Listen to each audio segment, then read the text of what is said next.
बच्चों, आज के इस वीडियो लेसन में हम सुमित्रानंदन पंत के जीवन पर चर्चा करेंगे। उनका जीवन परिचय पढ़ेंगे।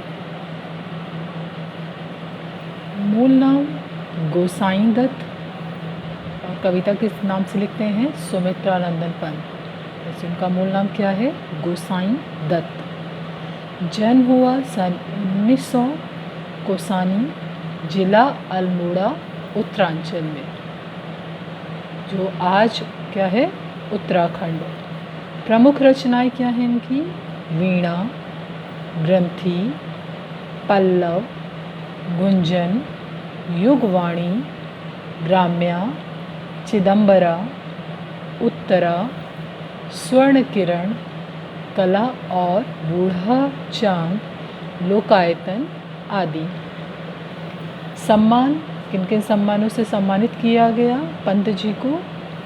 भारतीय ज्ञानपीठ पुरस्कार। देखिए बच्चे, हिंदी साहित्य का सर्वश्रेष्ठ पुरस्कार ज्ञानपीठ पुरस्कार है और वह पंत जी को मिला हुआ है। जिस प्रकार सेना में अगर हम देखें, सेना का सर्वश्रेष्ठ शौर्य जो दिखाया जाता वीरता पुरस्कार है वह परमवीर चक्र है। एक भारत के नागरिक को जो सर्वोच्च पुरस्कार मिलता है वह है भारत रत्न। वैसे ही साहित्य के क्षेत्र में जो सर्वश्रेष्ठ पुरस्कार है वह ज्ञानपीठ पुरस्कार।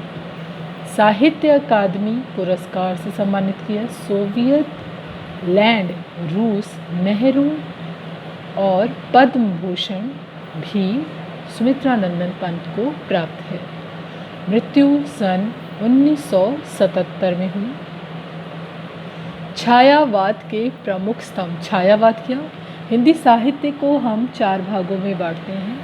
पहला आदिकाल, फिर भक्तिकाल, रीतिकाल, छायावाद। आधुनिक काल चौथा क्या है? आधुनिक काल। आधुनिक काल के अंतर्गत आता है छायावादी काल। अब ये छायावादी काल क्या है? छायावादी काल सूक्ष्म के प्रति स्थूल का विरोध। स्थूल क्या है? बड़े बड़े मुद्दे, बड़ी बड़ी चीज़ें, राष्ट्रवाद, नव जागरण, ये सब स्थूल चीज़ें हैं। अब सूक्ष्म क्या है? प्रेम, करुणा, प्रकृति, ये सूक्ष्म भाव हैं। वो बड़े चीज़ों के प्रति सूक्ष्म का एक विद्रोह था छायावाद। उसी के ये महत्वपूर्ण कवि रहे। 4 कवि हैं छायावाद के: सुमित्रानंदन पंत, महादेवी वर्मा, उसके बाद आपके सूर्यकांत त्रिपाठी निराला, जयशंकर प्रसाद। ये 4 कवि छायावाद के प्रमुख हैं। छायावाद के प्रमुख महत्वपूर्ण स्तंभ। सुमित्रानंदन पंत प्रकृति के चितेरे कवि हैं। देखिए पहले इनकी पृष्ठभूमि ही देख लीजिए। उत्तराखंड जो प्रकृति का सौंदर्य है, नैसर्गिक सौंदर्य जहाँ विद्यमान है, वहाँ से ये आते हैं और प्रकृति वैसे ही इन्हें बहुत ज़्यादा आकर्षित करती है। वही इनकी कविताओं में भी देखने को मिलता है। हिंदी कविता में प्रकृति को पहली बार प्रमुख विषय बनाने का काम पंत ने ही किया है।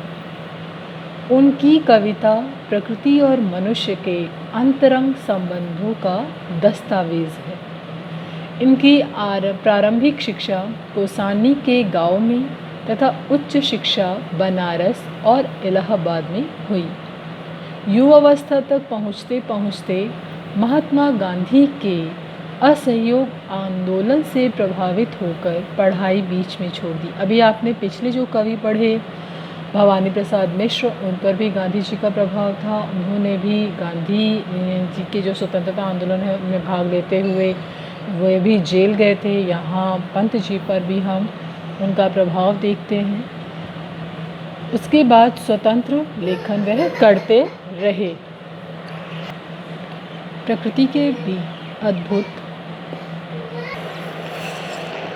के अद्भुत चित्रकार पंत का मिजाज कविता में बदलाव का पक्षधर रहा है। शुरुआती दौर में छायावादी कविताएं लिखीं। पल पल परिवर्तित प्रकृति वेश इन्हें जादू की तरह आकर्षित करता रहा है। बाद में चलकर प्रगतिशील दौर में ताज और वे आँखें जैसी कविताएं भी लिखीं। इसके साथ ही अरविंद के मानववाद से प्रभावित होकर मानव तुम सबसे सुंदरतम जैसी पंक्तियाँ भी लिखते रहे। उन्होंने नाटक, कहानी, आत्मकथा, उपन्यास और आलोचना के क्षेत्र में भी काम किया है। रूपाप नामक पत्रिका का संपादन भी किया। ठीक है बच्चे, इसके आगे हम कल पढ़ेंगे जब हम वे आँखें जो पाठ्य पुस्तक में संकलित कविता है उसके बारे में चर्चा जब करेंगे।